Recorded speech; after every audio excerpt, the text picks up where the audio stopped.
বনগাঁতে বিজেপির মতুয়ার তাস প্রার্থী করা হলো মতুয়া ঠাকুরবাড়ির সদস্য শান্তনু ঠাকুরকেই।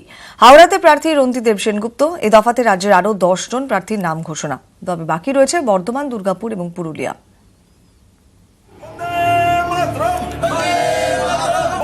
অবশেষে বনগাঁ কেন্দ্রে প্রার্থীর নাম ঘোষণা করল বিজেপি। তৃণমূলের মতুয়া ভোট ব্যাংকে ধস নামানোর লক্ষ্যে খেলল সেই মতুয়া তাসই।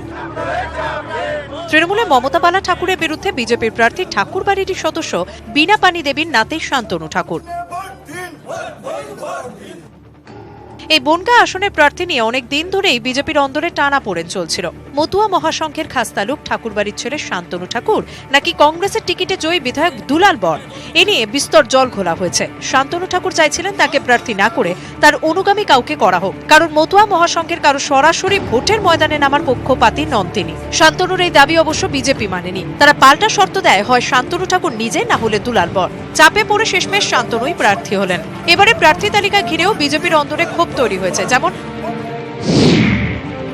হাওড়ায় এবার বিজেপি প্রার্থী করল সাংবাদিক রন্তিদেব সেনগুপ্তকে। তিনি এ রাজ্যে আরএসএস এর বুদ্ধিজীবী সংগঠনের মুখ। কট্টরপন্থী হিন্দুত্ববাদী বলে তার পরিচিতি। রন্তিদেব সেনগুপ্তকে প্রার্থী করায় ক্ষুব্ধ রাজ্য বিজেপির সাধারণ সম্পাদক সঞ্জয় সিং। আশা করেছিলেন এবার হাওড়ায় তিনিই টিকিট পাবেন। একই পরিস্থিতি বাঁকুড়াতেও। সেখানে এবার বিজেপি প্রার্থী সুভাষ সরকার।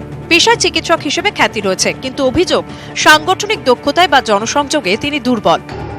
রাজ্য বিজেপির অন্যতম সাধারণ সম্পাদক রাজু বন্দ্যোপাধ্যায় আশা করেছিলেন এবার টিকিটটা তিনিই পাবেন, কিন্তু সেটা না হওয়ায় হতাশ।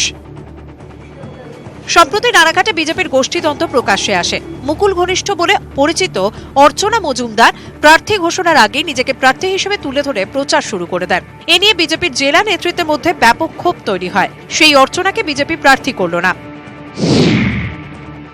প্রার্থী করা হলো মুকুটমণি অধিকারীকে। কিন্তু এই মুকুটমণি অধিকারীকে রাজ্য নেতৃত্ব তো বটেই, বিজেপির জেলার নেতাদের মনেও এই প্রশ্ন উঠেছে। অনেকেই তাকে চিনতে পারছেন না। এবার ফের জয় বন্দ্যোপাধ্যায়কে প্রার্থী করেছে বিজেপি। এবার তিনি উলুবেড়িয়া থেকে লড়বেন। অভিযোগ, সাংগঠনিক দক্ষতার কোনো ছাপই এতদিনে রাখতে পারেননি জয়। তা সত্ত্বেও দলে তার গুরুত্ব বাড়ে। জাতীয় কর্মসমিতির সদস্যও হয়েছেন, আর এবার প্রার্থী। একদা অধীর চৌধুরীর ডানহাত হুমায়ুন কবিরকে ফের মুর্শিদাবাদ থেকে প্রার্থী করল বিজেপি। সংখ্যালঘু ভোট ব্যাংকে যেখানে বড় ফ্যাক্টর, সেখানে সংখ্যালঘু মুখ হিসেবে হুমায়ুনে ভরসা তাদের। বিজেপির প্রার্থী তালিকায় এখনো পর্যন্ত তিনি দ্বিতীয় সংখ্যালঘু মুখ। নিউজ 18 বাংলা।